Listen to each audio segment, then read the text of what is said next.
సమర్థ సద్గురు సాయినాథ్ మహారాజుకి జై. సాయి భక్తులందరికీ నమస్కారం అండి. అందరూ ఎలా ఉన్నారు ఫ్రెండ్స్? మన సాయినాథుని దయ వల్ల అందరూ సంతోషంగా ఉంటారు అని మనస్ఫూర్తిగా కోరుకుంటూ ఈ రోజుటి వీడియో స్టార్ట్ చేయబోతున్నానండి. ఇక ఈ రోజు వీడియోలో మనం చూడబోయేది ఏంటంటే, తల్లి నీ దిగులు మొత్తం తీర్చేందుకు ఇప్పుడు నీ కోసం నీ జీవితంలో మార్పు అనేది వేగంగా తీసుకొచ్చాను. విను బిడ్డ, ఆశ్చర్యాన్ని చూస్తావు అని చెప్పి బాబాగారు మనకు ఒక మంచి సందేశాన్ని తీసుకొచ్చారండి. అది ఏంటి, బాబాగారు ఆ సందేశం గురించి ఏం చెప్పబోతున్నారు అనేది మన సాయినాథుని మాటల్లోనే విన్నామా. బాబాగారు ఏం చెప్తున్నారంటే, తల్లి నీ దిగులు మొత్తం తీర్చేందుకు మెరుపు వేగంలో ఒక మార్పు నీ కోసం తీసుకొచ్చాను.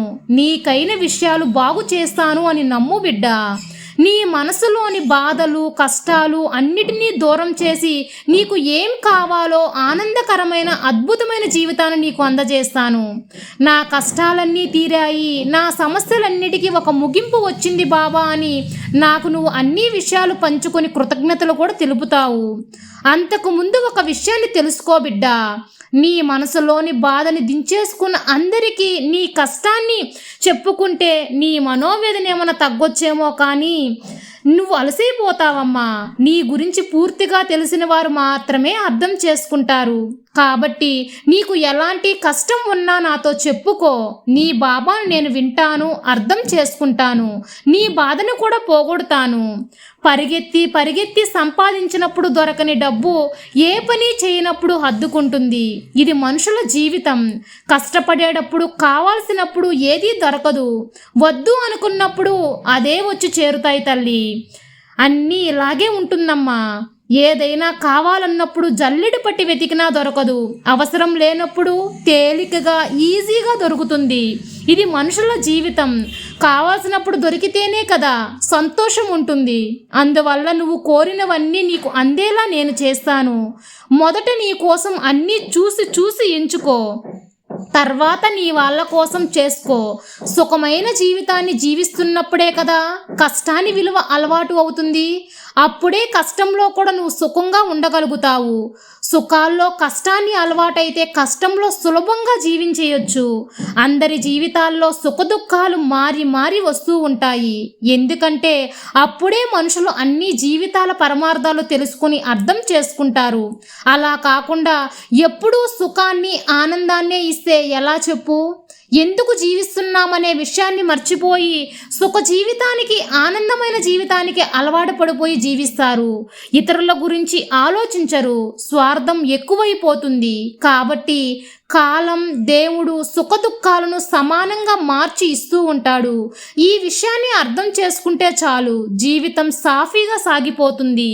ఆ బిడ్డ కఠినంగా కాకుండా కరుణతో ఉండాలి అనేదే నా ఆశ. తీరం అనేది నీకు మాత్రమే సొంతమైంది. కానీ కరుణ వల్ల నీ వాళ్ళని, నీ భావితరాల వాళ్ళు అందరూ జీవిస్తారు. ఈ రోజు కరుణతో ఇతరులకు చేసే సాయం నీ సంతతి కూడా ఆనందంగా ఉంటారు. నీ బిడ్డలు, పాపలు, వాళ్ళ పిల్లలు అందరూ పుణ్యానికి, తరతరాలకి నువ్వు పుణ్యాన్ని అందించిన దానివవుతావు. నీ జీవితంలో ఉన్న చిక్కులు, సమస్యలు, కష్టాలు తీరకుండా నువ్వు చేసే పుణ్యం వల్ల ఈరోజు కఠినంగా ఉండవచ్చు, రేపు ఇంకా కష్టంగా మారవచ్చు. కానీ ఎల్లుండి మాత్రం ఖచ్చితంగా ఆనందంగా ఉంటావు. కాబట్టి ఇప్పటి కష్టాన్ని చూసి కృంగిపోవద్దు. సింహమైనా సరే పరిగెత్తి పోరాడాల్సిందే కదా. పరిగెత్తితేనే కదా దానికి తిండి దొరుకుతుంది. బంగారం కూడా వేరు తట్టుకుంటేనే కదా నగలగా అందంగా మారుతాయి. అప్పుడే కదా దానికి విలువ, అందం రెండూ పెరుగుతాయి. అలాగే జీవితం కూడా. అందుకే తల్లి, కష్టాలు సుఖాలు రెండూ నేను సమానంగా రాశాను. వీటన్నిటిని తట్టుకొని పక్వపడితేనే అందరి దగ్గర మర్యాద, గౌరవం దొరుకుతుంది.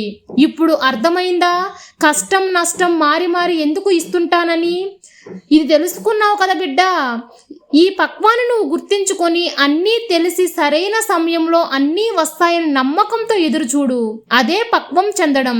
పక్వాన్ని అర్థం చేసుకొని నీకు కావాల్సిన దానికంటే ఇంకా ఎక్కువే నీకు ప్రసాదిస్తాను. జీవితమంతా ఆనందంగా ఉండేలా జీవించేలా ఆశీర్వదిస్తాను. నీ సాయి తండ్రి ఎల్లవేళలా నీకు తోడుండగా నీకు భయం ఎందుకు బిడ్డ? సర్వే జన సుఖినో భవంతు. జై సాయిరాం.